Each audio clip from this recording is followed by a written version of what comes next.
Convido você a abrir sua Bíblia comigo no Evangelho de Lucas, capítulo 2. Faremos a leitura do versículo 8 até o versículo 20. Evangelho de Lucas, capítulo 2, os versículos de 8 até o versículo 20. Que bom tê-los conosco nesta noite, que alegria você separar esse tempo da sua celebração natalina, pessoal, familiar, e também conjuntamente com o povo de Deus estar aqui neste dia de Natal, adorando, celebrando ao nosso Deus. E eu quero nessa noite ler esse texto, pensando em uma pergunta. Natal, por que os pastores? Por quê? Por que os pastores? Vamos ler.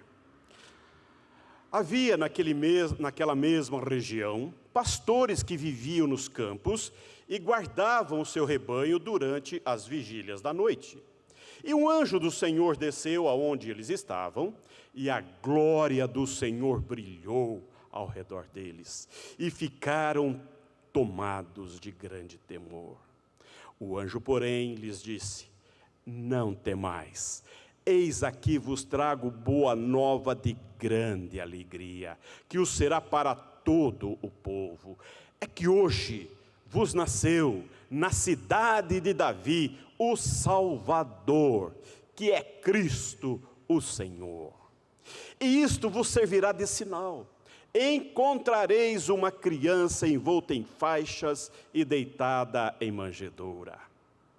E subitamente apareceu com o anjo uma multidão de milícia celestial, louvando a Deus e dizendo: glória a Deus nas maiores alturas e paz na terra entre os homens a quem Ele quer bem. E ausentando-se deles os anjos para o céu, diziam os pastores uns aos outros: vamos até Belém e vejamos os acontecimentos que o Senhor nos deu a conhecer. Foram apressadamente e acharam Maria e José e a criança deitada numa manjedoura. E vendo-o, divulgaram o que lhes tinha sido dito a respeito deste menino. Todos os que ouviram se admiraram das coisas referidas pelos pastores. Maria, porém, guardava todas estas palavras, meditando-as no coração. Voltaram então os pastores, glorificando e louvando a Deus por tudo o que tinham ouvido e visto, como lhes fora anunciado. Querido Deus e bondoso Pai, que tempo bom o Senhor nos permite nessa hora, quando já celebramos, ó Deus, a nossa ceia natalina, quando já, ó Deus, tivemos um dia de descanso, um dia de celebração, um dia em que nós voltamos os nossos pensamentos e corações em gratidão ao Teu trono de graça, celebrando o Cristo da nossa fé. E agora, ó Deus, aqui em culto público com esses queridos irmãos e irmãs, lendo a Tua santa e bendita palavra. Oh meu Deus, que tempo oportuno, que tempo bom o Senhor nos dá. Queremos pedir-te humildemente: abra o nosso entendimento, Senhor, abra o nosso coração, dá-nos, ó Deus, coração de eruditos para compreendermos as Tuas palavras contidas nesse texto, e que estas verdades desse texto também sejam verdades na nossa vida, no nosso coração, na nossa mente, para que assim, ó Deus, possamos honrar-te e glorificar-te. Seja sobre nós a Tua palavra. Oramos assim, em nome de Jesus. Amém.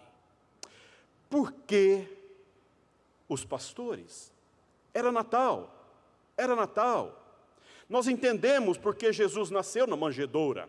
Nós entendemos porque ele esvaziou-se da glória. Nós entendemos porque ele não nasceu em palacetes. Ele não nasceu nos reis, na casa de reis, na casa de gente rica, gente famosa, gente importante. Entendemos porque era necessário que ele viesse como homem, que ele viesse como servo. Era necessário que ele revelasse toda a crueza, despido da sua glória, assumindo a forma humana, viesse filho de Maria e José, homem simples, mulher simples, de família simples, modesta, porém, de linhagem real. Tudo bem que ele ia nascer em Belém, como já havia predito os profetas, tudo bem que ele ia nascer em lugares não tão hospitaleiros. Isso nós entendemos de certa forma, mas por que ele revelar, ele dar essa notícia tão gloriosa, tão extraordinária? Por que os pastores? Por que Deus escolheu os pastores para revelar a glória de Deus entre os homens? O nascimento de Jesus não foi revelado para reis e governantes, não foi revelado para a elite religiosa. Quando Deus veio à terra, ele deixou o mundo saber, anunciado o nascimento de seu filho, através de humildes e simples pastores. Eu fico perguntando por quê? Por quê? Porque talvez ele quisesse que os pobres, os marginalizados da sociedade, soubessem que eles também são importantes para Deus. Porque talvez, pode ser, que Deus queria que o mais humilde da humanidade percebesse que seu amor os incluía nessa linda história. E especialmente em um mundo onde eles eram normalmente excluídos. Além disso, quero entender também, me parece oportuno dizer, que ele queria que todos nós, você e eu, a igreja, compreendêssemos que as qualidades do amor, as qualidades da misericórdia e da compaixão, é para ser estendidos a todos indistintamente, independentemente da sua posição, da sua classe social. É importante nós compreendermos que esse relato, esse anúncio, esta manifestação do anjo do céu aos pastores, ela é diferente, ela ecoa de modo diverso, porque Jesus já nasceu em um lugar inóspito, e ele então vai ser dito, vai ser comunicado, Deus comunica esse glorioso nascimento aos pastores que estavam no rebanho, cuidando dos seus rebanhos, no pasto, naquela noite tão bucólica, naquela noite tão festiva. E eles tiveram a bênção de receber essa notícia.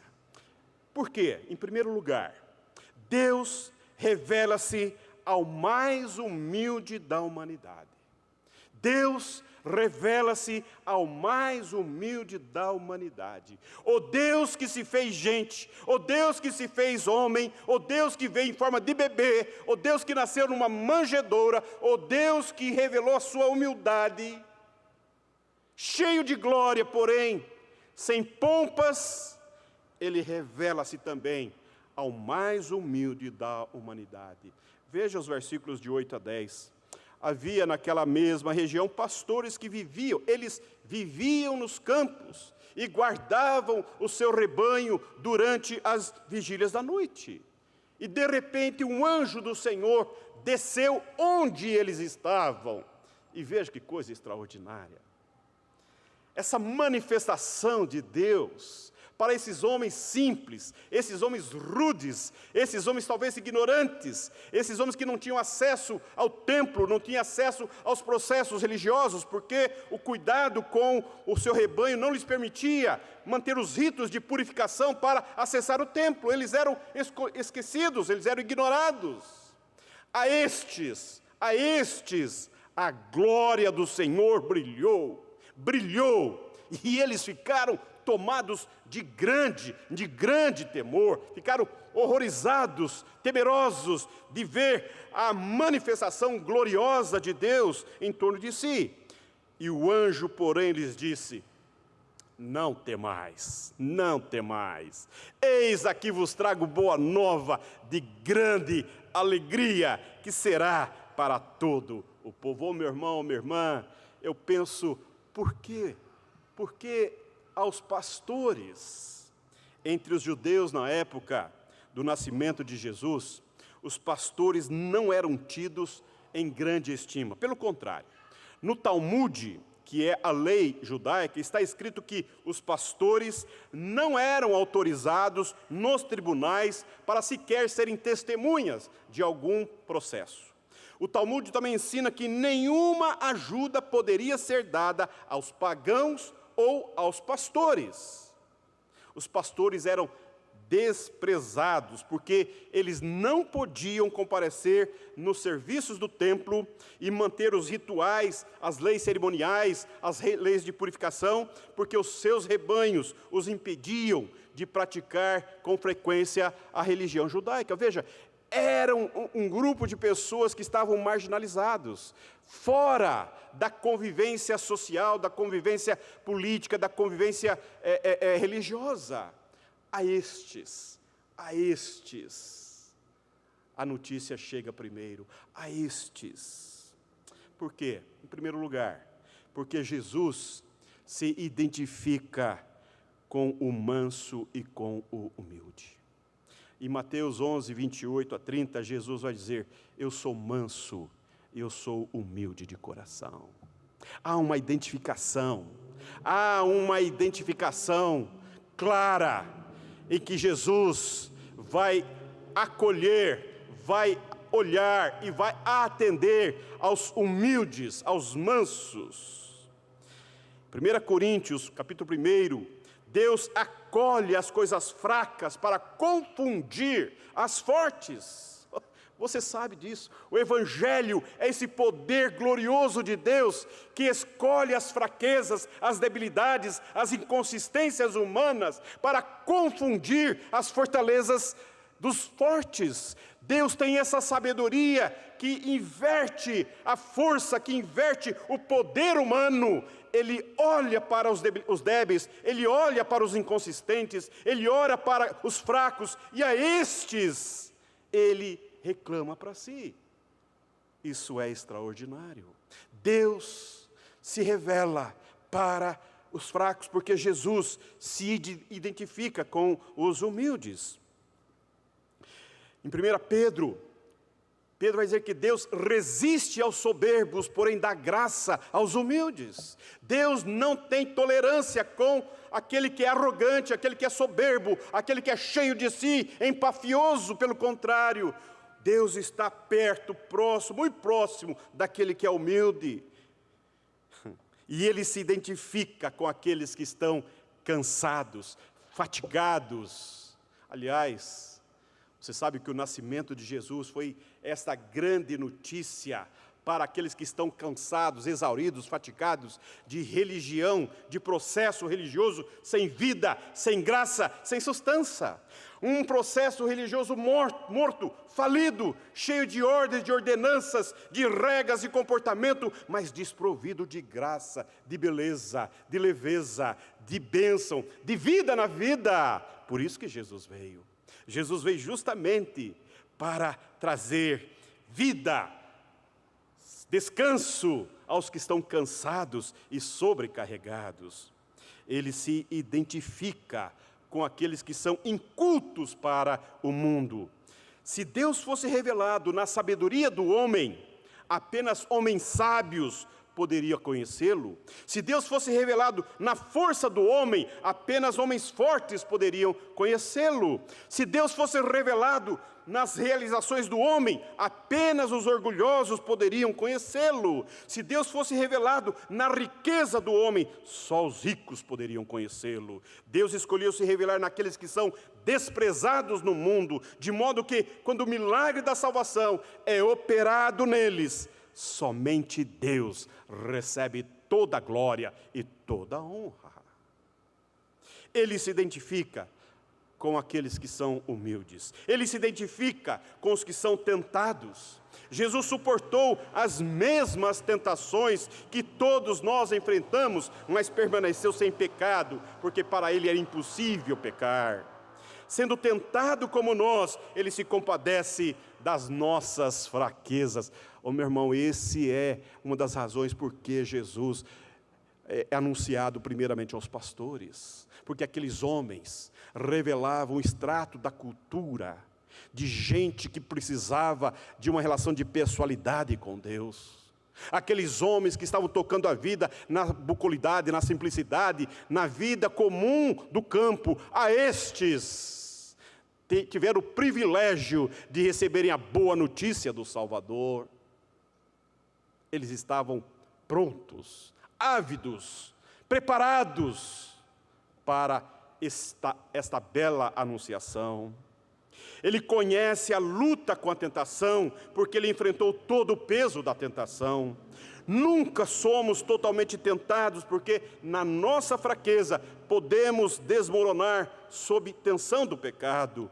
Mas porque Jesus não poderia pecar, ele foi forçado a suportar o peso de tentação sem possibilidade de alívio.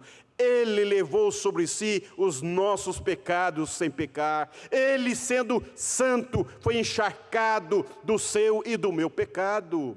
Porque ele se apresenta aos pobres, aos desvalidos, aos nulos, aos ignorantes, aos que não são, porque ele compreende a nossa habilidade, e ele acolhe a nossa habilidade, ele acolhe a nossa tragédia de vida, ele acolhe a nossa fraqueza, a nossa inconsistência, e ele nos fortalece. Na sua vida temos vida. Por isso que ele foi para os pastores, por isso que ele foi anunciado primeiramente aos pastores. Jesus cuida de mim como um bom pastor cuida do seu rebanho. Em João 10, de 11 a 16, veja o que Jesus fala sobre você e eu. Eu sou o bom pastor dá vida pelas ovelhas. O mercenário que não é pastor, a quem não pertencem as ovelhas, vê vir o lobo, abandona as ovelhas e foge. Então o lobo as arrebata e dispersa. O mercenário foge porque é mercenário e não tem cuidado com as ovelhas. Eu sou o bom pastor, conheço as minhas ovelhas e elas me conhecem a mim. Assim como o Pai me conhece a mim, eu conheço o Pai e dou a minha vida pelas ovelhas. Ainda tenho outras ovelhas, não deste aprisco, a mim me convém conduzi-las, elas ouvirão a minha voz, então haverá um rebanho e um pastor. Por isso o Pai me ama, porque eu dou a minha vida para a reassumir. Ninguém a tira de mim, pelo contrário, espontaneamente a dou, tenho autoridade para a entregar e também para reavê-la. Este mandato recebi do meu Pai. O pastor dá a vida pelas ovelhas, ele veio justamente para isso. Ele nasceu em forma de bebê, cresceu como ser humano, foi à cruz, e na cruz ele acolheu a você e a mim para nos dar vida. Ele cuida de suas ovelhas, ele avisa as ovelhas quando o lobo está aproximando, ele procura por outras ovelhas para que também possa se tornarem parte do rebanho. Jesus é o nosso supremo e magnífico pastor. Ele sabe a função daqueles pastores, ele se identifica com aqueles que estão cuidando do rebanho, ele se identifica com aqueles que estão laborando com as suas ovelhas, ele sabe das fraquezas, da dificuldade de uma ovelha em se defender, em se colocar bem na vida. Por isso que ele fala aos pastores, porque ele é o nosso pastor, ele é o nosso supremo pastor, o pastor que dá vida por nós, é o pastor que cuida de cada um de nós. E nesta noite, meu irmão, minha irmã, se você está celebrando mais um Natal, se você está celebrando mais um culto de Natal, é porque Deus tem manifestado em Cristo Jesus o poder e a graça dele na sua vida. É porque você sente esse poder amoroso, protetivo, sustentador na sua vida. Deus revelou-se como o mais humilde da humanidade. Ele não apenas revelou aos mais humildes da humanidade, mas ele revelou-se como o mais humilde da humanidade. Lucas capítulo 2, versículos 11 e 12. É que hoje vos nasceu na cidade de Davi o Salvador, que é Cristo, o Senhor. E isto vos servirá de sinal: encontrareis uma criança envolta em faixas e deitada em manjedoura. Jesus nasceu em um lugar reservado para os animais. Que coisa impressionante, que coisa constrangedora é o primeiro Natal. Que coisa mais absurda é o mundo não estar preparado para a chegada do Cristo. É o mundo não estar preparado para a chegada do Rei dos Reis, do Senhor dos Senhores. O Deus que dá vida se faz gerado. O Deus que é o autor da vida nasce como bebê. Talvez fosse isso apropriado para aquele que era o Cordeiro de Deus. Uma tenda animal com cheiro de feno e estrume velho era uma imagem adequada do mundo em que Deus havia entrado. Ele chegou no lugar certo. Ele já sentindo o cheiro, sentindo aquele aroma detestável da podridão, do que sai do ser humano, do que sai dos animais. Ele falou: o ser humano é isto. Eu vim para o lugar certo, estou no lugar certo. Jesus nasce nas profundezas da pobreza. Jesus nasceu na pobreza para que pudesse alcançar aqueles que eram pobres de espírito. Ele nasceu na pobreza para que os pobres soubessem que eles são bem-vindos. Ele nasceu na pobreza para mostrar que a salvação não pode ser comprada a qualquer preço. Ô, meu irmão, deixa eu falar uma coisa para você. Jesus vai dizer no monte, no Sermão do Monte, no início do seu sermão, nas bem-aventuranças, no capítulo 5, 3 de Mateus, ele vai dizer: bem-aventurado o pobre de espírito, porque dele é o reino dos céus. Jesus está dizendo: você pode considerar-se bem-aventurado da parte de Deus, porque você que é pobre de espírito, você que reconhece a sua vileza, a sua precariedade, a sua miserabilidade, você que olha para si e não vê valor algum em si mesmo, você que só pode ter valor a partir da graça de Deus em Cristo Jesus, a você é que Cristo está revelado nas Escrituras, porque Ele veio visitar a nossa pobreza, Ele se fez pobre para identificar-se com a sua e com a minha pobreza. Jesus veio a primeira vez na pobreza, mas Ele virá novamente como Rei dos Reis. Jesus nasceu na obscuridade e humildade. Com exceção de seus pais terrenos, Ele nasceu como morreu. Ele nasceu e morreu sozinho. Sozinho. Não havia nenhum hospital, não havia nenhum médico, não havia nenhuma parteira. Ele não veio com pompa e circunstâncias. Sua missão era morrer, não ser um rei. Em último lugar, Deus revela-se na adoração do mais humilde da humanidade. Vamos ler os versículos de Lucas 2, de 15 a 20. E ausentando-se deles os anjos para o céu, diziam os pastores uns aos outros: vamos até Belém e vejamos os acontecimentos que o Senhor nos deu a conhecer. Foram apressadamente e acharam Maria e José e a criança deitada na manjedoura. E vendo-o, divulgaram o que lhes tinha sido dito a respeito deste menino. Todos os que ouviram se admiraram das coisas referidas pelos pastores. Maria, porém, guardava todas essas palavras, meditando-as no coração. Voltaram então os pastores, glorificando e louvando a Deus por tudo que tinham ouvido e visto, como lhes fora anunciado. Você percebeu o movimento desse texto? Deus anunciou aos pastores através do anjo. Houve a manifestação divina. Houve o coro angelical dizendo: glória a Deus nas maiores alturas, paz na terra entre os homens a quem Ele quer bem. Essa milícia de anjos, essa manifestação, essa teofania do céu revelada aos pastores. O primeiro movimento deles foi: ir até Jesus, ir ver Jesus. Indicado o caminho, eles foi para ver com seus próprios olhos aquilo que lhes fora anunciado, e em vê-lo, e em estar presente com Jesus, em estar na presença de Jesus, e em estar com Jesus, eles saíram para quê? Para proclamar, para anunciar, para dizer tudo aquilo que eles ouviram acerca do menino. E o que eles ouviram?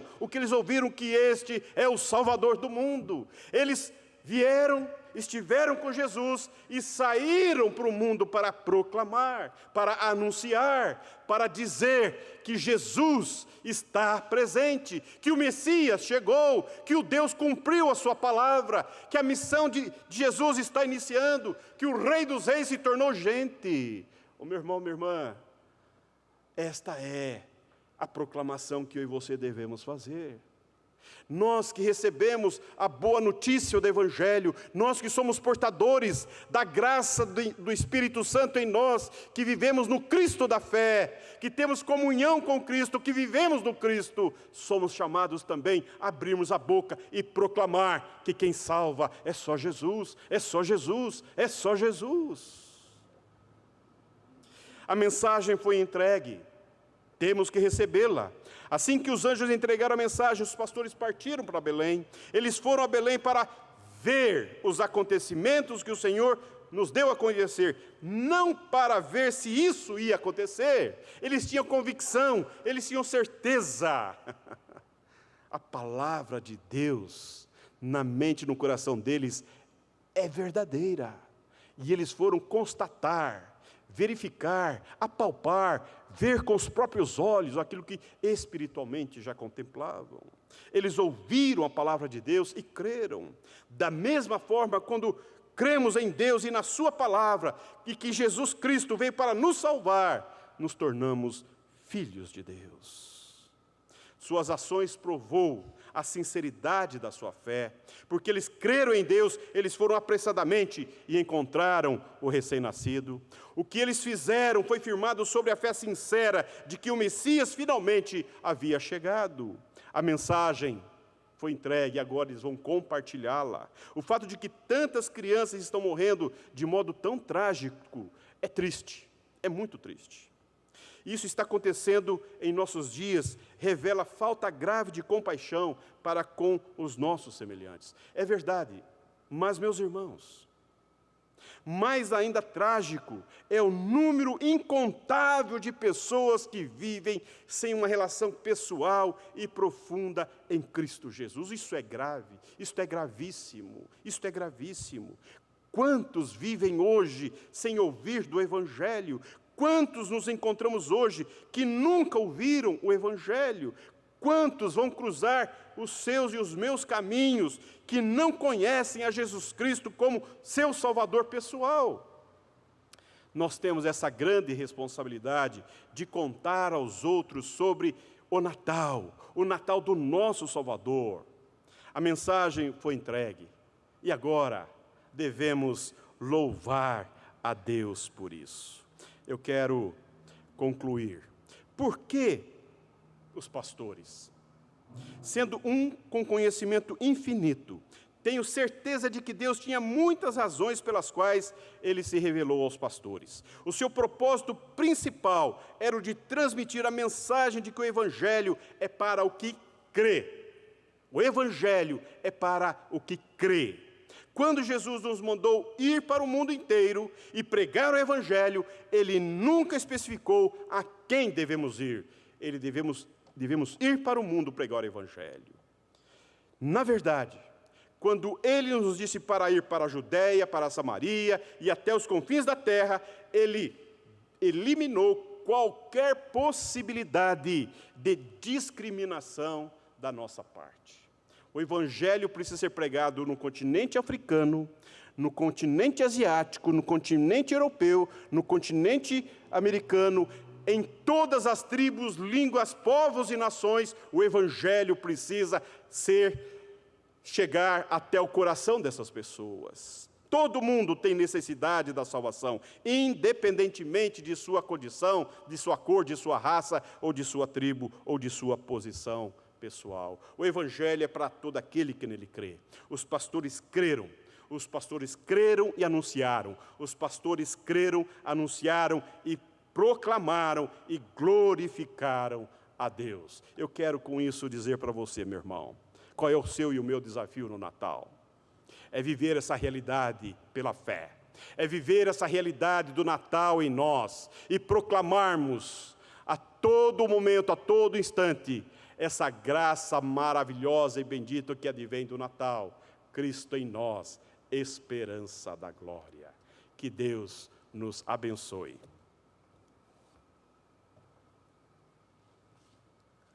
Convidamos a todos a ficarmos em pé.